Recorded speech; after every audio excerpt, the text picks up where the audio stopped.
మన Indian food అది veg అయినా నాన్ వెజ్ అయినా కర్రీస్ రైస్ స్నాక్స్ ఏవైనా సరే వాటిని టేస్ట్ని ఎన్హాన్స్ చేసి మంచి ఫ్లేవర్నిచ్చే ఇంగ్రీడియంట్ ఏదైనా ఉంది అంటే గరం మసాలా అని కూడా చెప్పొచ్చు.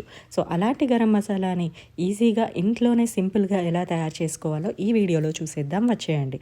ఈ గరం మసాలా ప్రిపరేషన్లో మనకు కావాల్సిన మెయిన్ ఇంగ్రీడియంట్స్ ధనియాలు, జీలకర్ర, సాజీనా, దాచిన చెక్క, లవంగాలు, యాలకులు అనేవి మెయిన్ ఇంగ్రీడియంట్స్. జాజిపత్రి, జాజికాయ కూడా వేసుకోవచ్చు.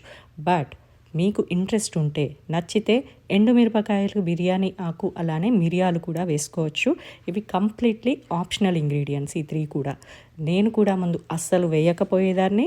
బట్ నేను ఒకసారి మాస్టర్ షెఫ్ ఇండియా జడ్జ్ ఉన్నారు కదా, సో తన రెసిపీస్ అనేవి ఫాలో అవుతున్నప్పుడు ఇలా గరం మసాలా వీడియో చూశాను. చాలా బాగా నచ్చింది అండ్ ఫ్లేవర్ కూడా చాలా బాగా వస్తుంది. నాకు అవైలబుల్గా ఉన్న ఇంగ్రీడియంట్స్, నాకు నచ్చిన ఫ్లేవర్స్ నేను అందులోంచి పిక్ చేసుకొని ఈ ఇంగ్రీడియంట్స్తో గరం మసాలా చేయడం అయితే స్టార్ట్ చేశాను. ఒక 3 years నుండి చాలా బాగుంటుంది. ఏ కర్రీస్ అయినా వెజ్ ఆర్ నాన్ వెజ్ రెండింటికి కూడా బాగా సూట్ అవుతుంది. So in case if you like it you can continue, otherwise you can simply skip the other 3 ingredients. And వీటన్నింటినీ ప్యాన్లో డ్రై రోస్ట్ చేసి, ఎలాంటి ఆయిల్ లేకుండా డ్రై రోస్ట్ చేసి పక్కన పెట్టుకోండి. ఒక 15-20 minutesలో అవి చల్లారిపోతాయి.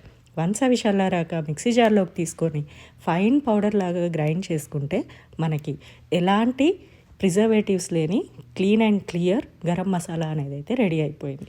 దీన్ని వెంటనే జార్లోకి షిఫ్ట్ చేయకుండా ఓపెన్గా ఉంచి తడి తగలకుండా ఉంచండి. అందులో వేడి ఏమాత్రం ఉన్నా కూడా వెళ్ళిపోతుంది. సో వన్స్ ఒక 1 hour 45 minutes అయ్యాక దాన్ని మనకు కావాల్సిన జార్స్లోకి షిఫ్ట్ చేసుకోండి.